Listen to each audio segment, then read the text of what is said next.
السلام علیکم ورحمۃ اللہ وبرکاتہ۔ جیسا کہ آپ سبھی جانتے ہیں، ہم اپنے گھروں میں صفائی پسند کرتے ہیں، اور اگر ذرہ برابر گھر میں کہیں کوڑا کرکٹ اور گندگی نظر آئے تو عورتوں کو ڈانٹ پڑتی ہے کہ گھر کی صفائی کیوں نہیں کی۔ اپنے گھروں کی صفائی چاہنے والوں، ذرا غور کرو، یہ دل بھی اللہ رب العزت کا گھر ہے۔ اس دل میں بھی صفائی آنی چاہیے، یہ دل بھی صاف ہونا چاہیے۔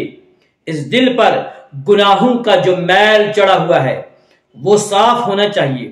افسوس کہ ہم نے اس دل کو ایک ڈسٹ بین، ردی کی ٹوکری بنا رکھا ہے۔ یہ دل اللہ رب العزت کا گھر ہے۔ اللہ رب العزت بھی چاہتے ہیں کہ یہ دل صاف ہو۔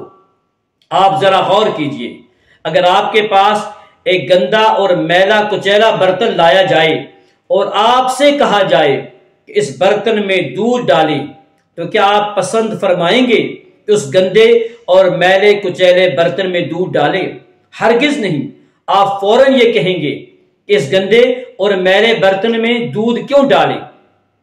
تو جس طرح آپ اس گندے اور میلے کچیلے برتن میں دودھ ڈالنا پسند نہیں کرتے، اسی طرح اللہ رب العالمین بھی گندے دلوں میں، ایسے دلوں میں جو گناہوں سے آلودہ ہو چکے ہوں، اپنی محبت ڈالنا پسند نہیں فرماتے۔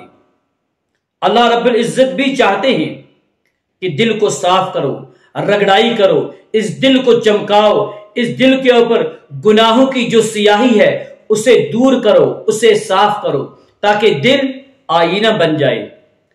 تو جب دل صاف ہو جائے گا، پھر دیکھنا اللہ رب العزت کی رحمتیں خود بخود اس دل پر نازل ہوں گی، خود بخود اس دل پہ اللہ رب العزت کی رحمتیں آئیں گی۔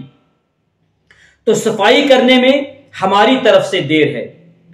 حضرت تھانوی رحمت اللہ علیہ کے ایک خلیفہ حضرت خواجہ مجذوب رحمت اللہ علیہ نے ایک شعر کہا ہے۔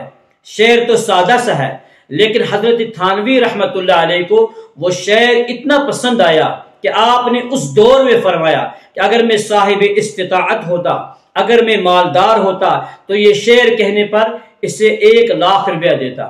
وہ شعر اس طرح ہے: ہر تمنا دل سے رخصت ہو گئی، ہر تمنا دل سے رخصت ہو گئی، اب تو آجا، اب تو خلوت ہو گئی۔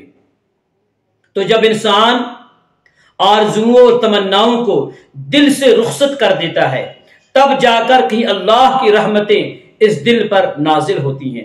اللہ رب العالمین سے دعا ہے، اللہ رب العالمین ہمیں اپنی محبت نصیب فرمائے، اپنا تعلق نصیب فرمائے۔ اللہ رب العالمین ہمارے دلوں میں اپنی محبت پیدا کر دے اور اپنے پیارے حبیب صلی اللہ علیہ وسلم کے عشق اور محبت سے ہمارے دلوں کو لبریز کر دے۔ السلام علیکم ورحمۃ اللہ وبرکاتہ۔